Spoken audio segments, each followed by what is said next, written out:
తాకట్లో ఉన్న మీ బంగారాన్ని విడిపించి ఆ రోజు ఆన్లైన్ రేటుకి కొంటాం. Sharma gold company. నమస్కారం, సుమన్ టీవీకి స్వాగతం. ముందుగా సుమన్ టీవీ ప్రేక్షకులందరికీ శ్రీ విశ్వావసునామ సంవత్సర ఉగాది శుభాకాంక్షలు. ఈ విశ్వావసునామ సంవత్సరం ఈ నవగ్రహాల సంచారం ఎలా ఉంది, ద్వాదశ రాశులపై ఎటువంటి ప్రభావాన్ని చూపిస్తున్నాయి ఈ గ్రహాలు, ఈ విషయాన్ని తెలియజేసేందుకు మనతో పాటు ఉన్నారు ప్రముఖ జ్యోతిష వాస్తు పండితులు అయ్యప్ప శ్రీకృష్ణ సుధీర్ గారు. గురుగారు నమస్కారం. నమస్కారం అండి. గురుగారు, విశ్వావసునామ సంవత్సరం వృశ్చిక రాశి వారికి ఎలా ఉండబోతుంది? మొన్నటి వరకు అర్ధాష్టమ శనితోటి వీళ్ళు కూడా బాగా సఫర్ అవుతూ వచ్చారు. ఇప్పుడు శని కుంభం నుంచి మీనంలోకి వెళ్ళిపోతున్నారు కాబట్టి ఏ రకంగా ఉంటుంది వీళ్ళకి? ముఖ్యంగా వృశ్చిక రాశి వారికి ఆదాయం 2, వ్యయం 14, రాజపూజ్యం 5, అవమానం 2.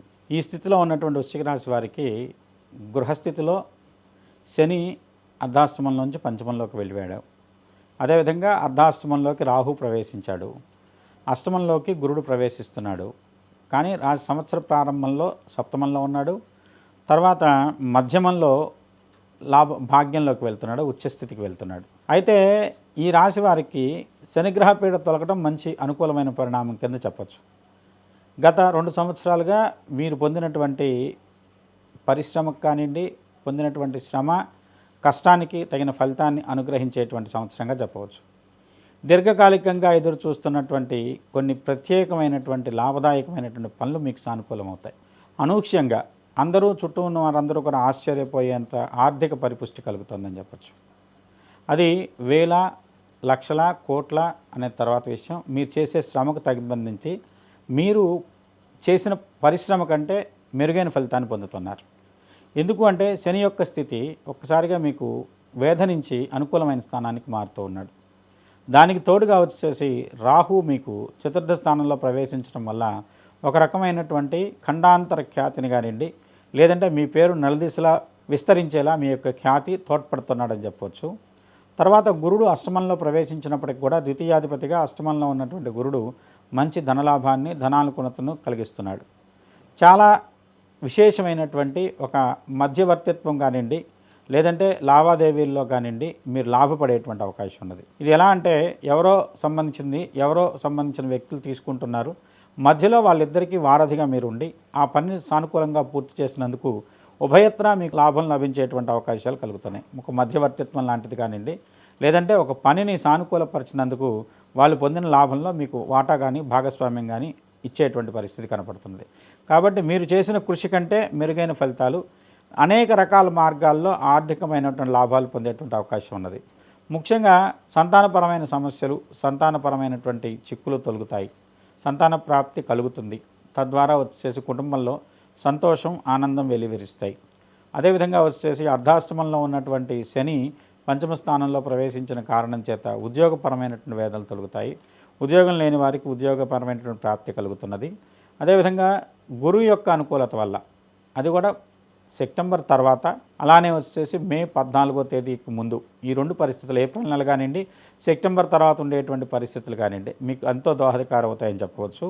మళ్ళీ వక్రించినటువంటి గురుడు మళ్ళీ అష్టమ స్థానంలో ప్రవేశించినప్పటికీ కూడా ఆర్థిక విషయాల్లో మీకు దోహదకారం అవుతారు. కానీ కుటుంబ సభ్యులకి కానివ్వండి, ఆకస్మికంగా కొన్ని ప్రయాణాలు చేయవచ్చి, లేదంటే దేశాంతరం వెళ్ళవలసిన పరిస్థితుల్లో కుటుంబానికి దూరంగా గడిపేటువంటి పరిస్థితిని సృష్టిస్తున్నాడని చెప్పచ్చు.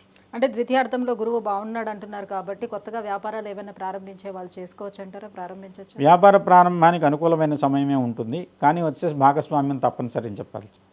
భాగస్వామ్య వ్యాపారాలే చేయాల్సి వస్తుంది. ఇంకా ఏ రంగాల్లో ఉండే వాళ్ళకి బాగుంటుంది గురుగారు? విద్యారంగంలో ఉన్న వాళ్ళకి మంచి అనుకూలమైన ఫలితాలు ఉంటాయి. విద్యలో మంచి ఉన్నత శ్రేణి ఫలితాలు ఉంటాయి. అదేవిధంగా వచ్చేసి ఈ వ్యాపార రంగంలో ఉన్న వ్యక్తులకు కూడా వ్యాపారం లాభదాయకంగా ఉంటుంది. కొన్ని పరిస్థితులు చాలా సానుకూలంగా వీళ్ళకు ఉన్నతమైనటువంటి లాభాన్ని కలిగిస్తాయని చెప్పచ్చు. మంచి మెరుగైన ఫలితాలు ఉంటాయి. స్పెక్యులేషన్ కూడా లాభిస్తుంది. పంచమ స్థానంలోకి ఉన్నటువంటి శని వల్ల లోహ సంబంధమైనటువంటి షేర్లు కానివ్వండి, అదేవిధంగా వచ్చేసి ఇన్ఫ్రాకి సంబంధించినటువంటి పరిశ్రమకు సంబంధించిన కళారంగం, మీడియా రంగం, కళారంగం వాళ్ళకి మంచి మెరుగైన ఫలితాలే లభిస్తాయి.